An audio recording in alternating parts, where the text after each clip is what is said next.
बोलिए श्री वृंदावन बिहारी लाल की जय। श्री सत्यनारायण व्रत कथा 5वां अध्याय। राजा तुंगध्वज और गोपगणों की कथा।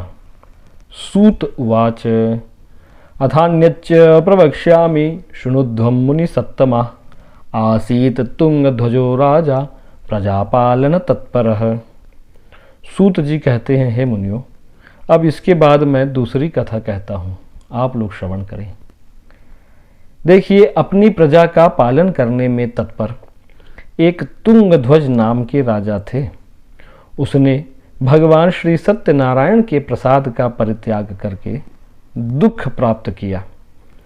एक बार वह राजा वन में जाकर वहां बहुत से पशुओं को मारकर वट वृक्ष के नीचे आया। वहां उसने देखा कि गोपगण बंधु बांधवों के साथ संतुष्ट होकर भक्तिपूर्वक भगवान श्री सत्यदेव की पूजा कर रहे हैं। राजा यह देखकर भी अहंकारवश न तो वहां गया और न ही उसने भगवान श्री सत्यनारायण को प्रणाम ही किया। देखिए सज्जनों, यहाँ पर ध्यान देने योग्य बात यह है कि जब कभी भी हमको यह बात ज्ञात हो, पता चले कि हमारे आस पड़ोस में भगवान श्री सत्यनारायण की पूजा हो रही है, कथा हो रही है, तो निमंत्रण मिला हो अथवा ना मिला हो, भगवान की कथा सुनने हम सबको जाना चाहिए। क्योंकि निमंत्रण सांसारिक कार्यों में देखा जाता है, यज्ञ में, कथा में, पूजा में निमंत्रण नहीं देखना चाहिए। और मान लीजिए किसी कारणवशात अगर हम उस कथा में नहीं जा पा रहे हैं, हम जाने में अक्षम हैं, तो कोई और जो उस कथा में जा रहा हो उसके हाथ में ही फूल पान दे करके कह देना चाहिए कि भाई मैं तो कथा में सम्मिलित नहीं हो सकता, आप जा रहे हैं तो मेरी ओर से यह फूल पान भेंट नारियल यही ठाकुर जी को, भगवान सत्यनारायण जी को आप चढ़ा देना। और मान लिया जाए आप खुद भी नहीं जा पा रहे हो और कोई दूसरा जाने वाला भी नहीं मिल रहा है, तो जिस दिशा में भगवान की कथा हो रही होती है, पूजा हो रही हो, उस दिशा में ही हाथ जोड़कर भगवान का मन से स्मरण कर लेना चाहिए और मन ही मन भगवान से क्षमा मांग लेना चाहिए कि हे प्रभु, मैं आपकी कथा में नहीं आ पा रहा, मुझे क्षमा करें। लेकिन इस राजा ने राजापने के अहंकार वशात न तो कथा सुनने के लिए गया, न तो प्रसाद पाया, ना ही भगवान को प्रणाम ही किया। जब ग्वाल बालों को पता चला कि राजा साहब पास में पधारे तो ग्वाले प्रसाद लेकर के गए, लेकिन राजा प्रसाद भी नहीं पाया।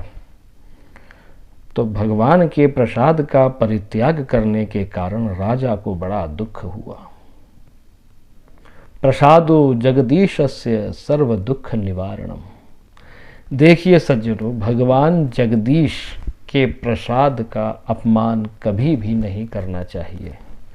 भगवान जगदीश का प्रसाद तो प्रसादो जगदीशस्य सर्व दुख निवारणम। भगवान जगदीश का प्रसाद सारे दुखों का निवारण करने वाला है।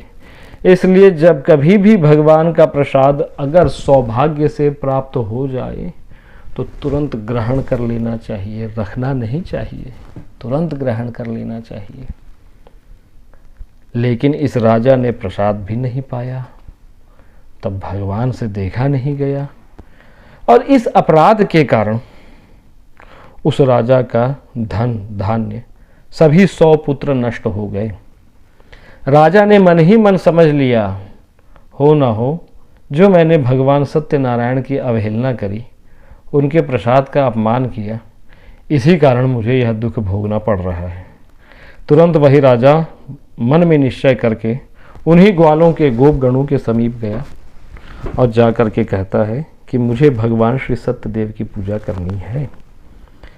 तो ग्वाल बाल बड़े प्रसन्न हो गए और उन्होंने विधि पूर्वक पूजा पाठ की सारी सामग्रियां ला करके राजा को दिया। राजा ने विधि पूर्वक भगवान श्री सत्यनारायण की पूजा किया और भगवान श्री सत्यनारायण की कृपा से उस राजा की खोई हुई संपत्ति, उसका राजपाट और सभी पुत्र दोबारा उसको प्राप्त हो गए। इसके पश्चात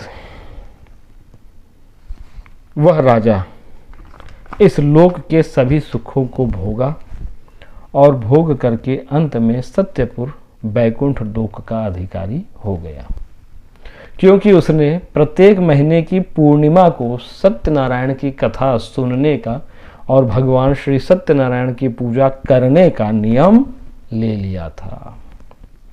आगे सूत जी कहते हैं, जो मनुष्य, जो नर नारी इस परम दुर्लभ श्री सत्यनारायण के व्रत को करते हैं तथा पुण्यमयी फल प्रदायिनी भगवान की कथा को भक्ति युक्त होकर श्रवण करते हैं, उन्हें भगवान की कृपा से, देखिए, जो नर नारी भगवान में भक्ति भाव लगा करके कथा श्रवण करेंगे, भगवान की कृपा से उनकी गरीबी दूर हो जाएगी, उन्हें धन धान्य की प्राप्ति होगी, धन भी मिलेगा और अन्न भी मिलेगा और जन भी मिलेंगे, जो चाहेंगे वह सब मिल जाएगा। यह लोक सुखी परलोक सुखी सब हो जाएगा। कैसे हो जाएगा?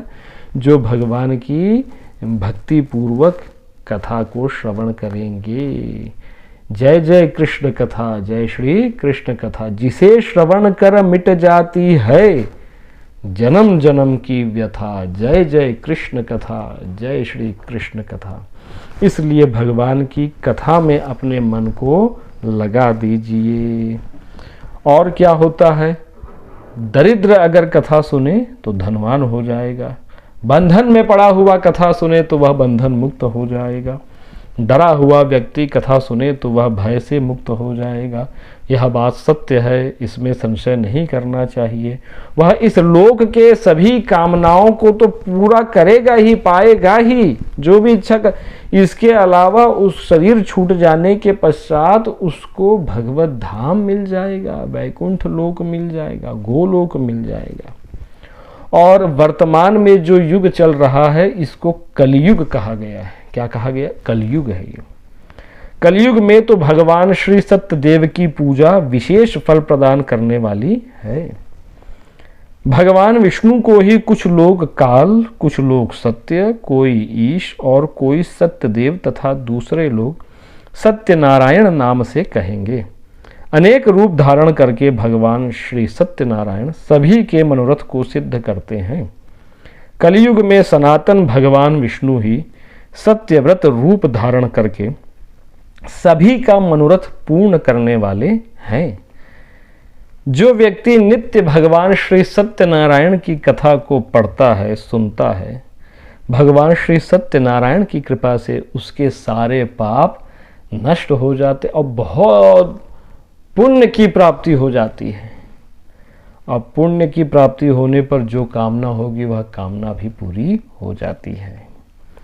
अब देखिए सज्जनों, जिन जिन लोगों ने ये कथा सुना, पूजा किया, उनके अगले जन्म का भी वृत्तांत श्रवण करिए, क्योंकि शरीर जो है वह मरता है, आत्मा कभी मरती नहीं है। आत्मा तो अपने पूर्व जन्म के किए हुए कर्मों के अनुसार दूसरा जन्म, दूसरा शरीर प्राप्त कर लेती है। इसलिए इन 5 अध्यायों में जिन जिन की कथा आप लोगों ने सुनी, उनके अगले जन्म का भी वृत्तांत श्रवण करिए।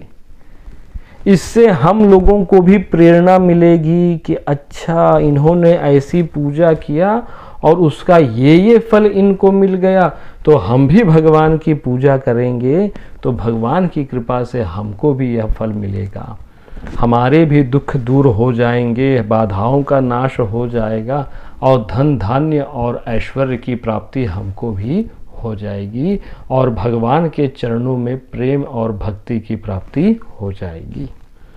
देखिए, दूसरे अध्याय में जिस गरीब ब्राह्मण की कथा आप लोगों ने सुना, जो नहीं सुने हैं वो दूसरे अध्याय को सर्च करके भगवान श्री सत्यनारायण की कथा को श्रवण करें, वीडियो को। तो जो दूसरे अध्याय में जो कथा आती है गरीब ब्राह्मण की, उसका नाम था शतानंद, जिसने भगवान श्री सत्यनारायण की पूजा किया, जिसके प्रभाव से उस जन्म में बड़ा सुख रहा और अगला जन्म उनका सुदामा नामक ब्राह्मण के रूप में हुआ। और भक्तराज सुदामा के बारे में हम सब कोई जानते हैं। इन्होंने भगवान श्री कृष्ण का ध्यान करके गोलोक धाम को प्राप्त किया था और भगवान ने कृपा करके सुदामा जी को 2 लोक की संपत्ति दे दी थी। तो देखिए सुदामा जी का आधार, भक्ति का आधार क्या बना? भगवान श्री सत्यनारायण की कथा बनी। फिर जो लकड़हारे की कथा हम लोगों ने सुना था, यही लकड़हारा अगले जन्म में भगवान श्री राम की सेवा करने वाला गुह्य राज हुआ। क्या हुआ? गुह्य राज हुआ। जी हाँ, रामचरितमानस में इसकी बड़ी सुंदर कथा आती है। सियावर रामचंद्र की जय। इसके पश्चात जो महाराज उल्कामुख की कथा हम लोगों ने सुना, यह अगले जन्म में राजा दशरथ हुए, जिन्होंने श्री रंगनाथ की पूजा करके अंत में वैकुंठ प्राप्त किया। इस प्रकार धार्मिक और सत्यव्रती जो वणिक था, यह भी भगवान श्री सत्यदेव की पूजा के प्रभाव से अगले जन्म में मोरध्वज नाम का राजा हुआ और इसने भी भगवान विष्णु के लोक को प्राप्त किया, अर्थात वैकुंठ लोक को प्राप्त किया। जो महाराज तुंगध्वज हैं, वे जन्मांतर में स्वयंभू मनु हुए और भगवत संबंधी संपूर्ण कार्यों का अनुष्ठान करके वैकुंठ लोक को प्राप्त किए। और जिन ग्वालों की कथा अभी आप लोगों ने श्रवण करी, वह ग्वाले अगले जन्म में ब्रजमंडल में वास करने वाले ग्वाले बने। इन ग्वालों को जिस समय भगवान श्री कृष्ण का अवतार हुआ, उसी समय इन ग्वालों का जन्म हुआ। इन ग्वालों को भगवान श्री कृष्ण की मित्रता प्राप्त हो गई और भगवान की श्री कृष्ण जी की मधुराति मधुर लीलाओं का दर्शन करने का सौभाग्य प्राप्त हुआ। देखिए, यह सत्यनारायण की कथा कोई छोटी मोटी कथा नहीं है। कलयुग के सारे दोषों का शमन करने की शक्ति हम लोगों में उतना पाप करने की शक्ति नहीं है जितना हमारे पापों को धोने की शक्ति भगवान श्री सत्यनारायण की कथा में है। इस लोक के सभी सुखों को प्रदान करने वाली है भगवान की कथा। सारे पापों का नाश करने वाली है भगवान की कथा। धन धान्य सुख संपत्ति और ऐश्वर्य प्रदान करने वाली है भगवान श्री सत्यनारायण की कथा। देखिए, जिन जिन ने भगवान की कथा सुनी, पूजा करी, उनका अगला जन्म सुधर गया कि वही जन्म सुधर गया, अगला जन्म भी सुधर गया। इसलिए हम सबको प्रयास पूर्वक भगवान श्री कृष्ण की भक्ति सेवा करनी चाहिए और अपने मन को भगवान की कथा में लगा देना चाहिए। बोलिए श्री सत्यनारायण भगवान की जय हो, जय हो, जय हो। श्री वृंदावन बिहारी लाल की जय हो, जय हो, जय हो।